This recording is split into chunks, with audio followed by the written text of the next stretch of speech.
assure us and assure the taxpayers and the public that we will be able to absorb this amount and actually put it to work and put these capabilities in place in short order. Well, thank you very much, Senator, for the opportunity to say that. It is a historic increase, 124% in 1 year, mostly obviously attributed to the 12 or 15 new systems we're bringing on, the number of people we're going to have to bring on to operate those systems, the program offices to do the acquisition work, the MILCON that's necessary to build out the resiliency. We're taking some constellations that were 4 or 5 satellites and turning them into constellations of 300 and plus satellites. This is not inconsequential investment. But what I can tell you is we've done the design work. The architecture is in place. The contract vehicles are in place. I'm looking at my numbers here. About 90% of the budget requests are already on existing programs. Only 7.6% will require new starts, for example. So we believe we have— God bless you. Welcome back, fellow patriots. This is America Truth Channel, where we fight for fiscal responsibility, a strong national defense, and America First priorities every single day.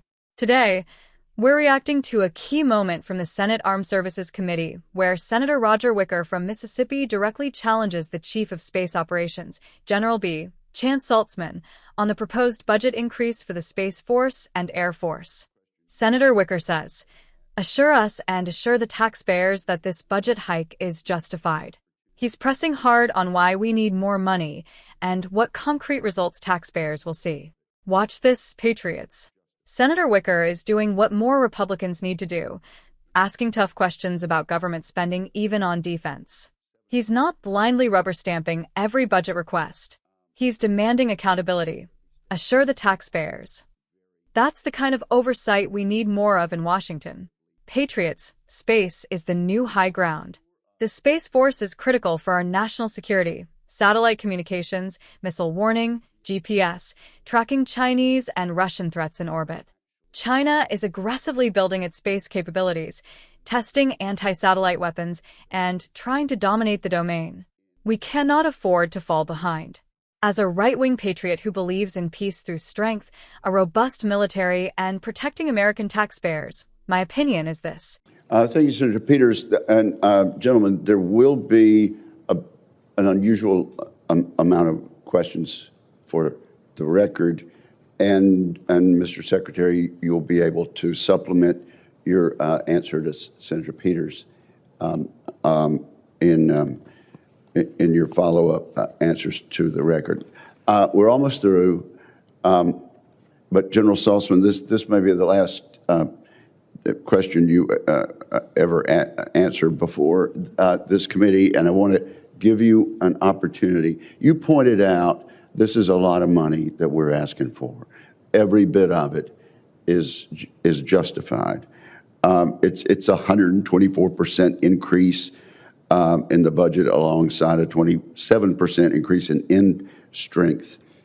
And you're going to be standing up a lot of very essential things on something that is relatively new.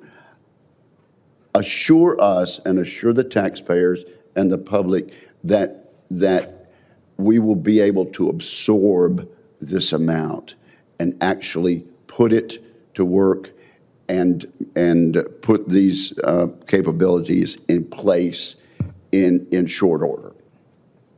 Well, thank you very much, Senator, for the opportunity to say that. It is a historic increase, 124% in 1 year, mostly obviously attributed to the 12 or 15 new systems we're bringing on, the number of people we're going to have to bring on to operate those systems, the program offices to do the acquisition work, the MILCON that's necessary to build out the resiliency. We're taking some constellations that were 4 or 5 satellites and turning them into constellations of 300 and plus satellites. This is not inconsequential investment. But what I can tell you is we've done the design work. The architecture is in place. The contract vehicles are in place. I'm looking at my numbers here. About 90% of the budget requests are already on existing programs. Only 7.6% will require new starts, for example. So we believe we have the structure in place, the contract vehicles in place, The design work has been complete, and now we can simply add the resources, attract the new personnel, train them, and spend the money that's being allocated to the Space Force. Thank you very much, and Godspeed to you. Senator Reid, do you have further questions? No, sir. Just, again, to thank everyone here, and congratulations. Well done, General Saltzman. Thank you. This concludes the open portion of today's hearing. I want to thank our witnesses, and for the information of members, questions for the record will be due to the committee within 2 business days of the conclusion of the hearing. And with that, we are adjourned.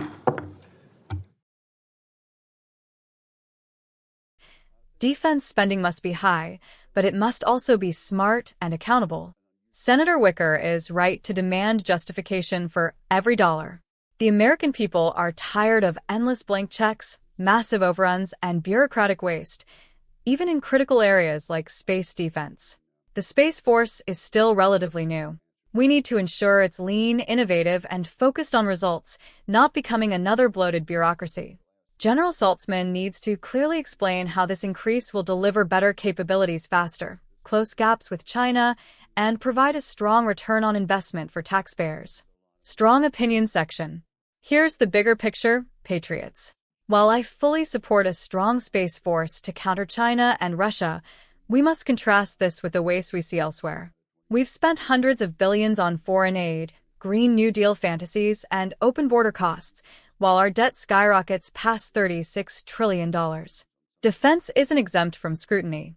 We need fixed-price contracts and competition to drive down costs, rapid innovation, leveraging private sector companies like SpaceX, clear metrics for success, not just more money equals more capability, prioritizing actual warfighting needs over diversity initiatives or unnecessary bureaucracy.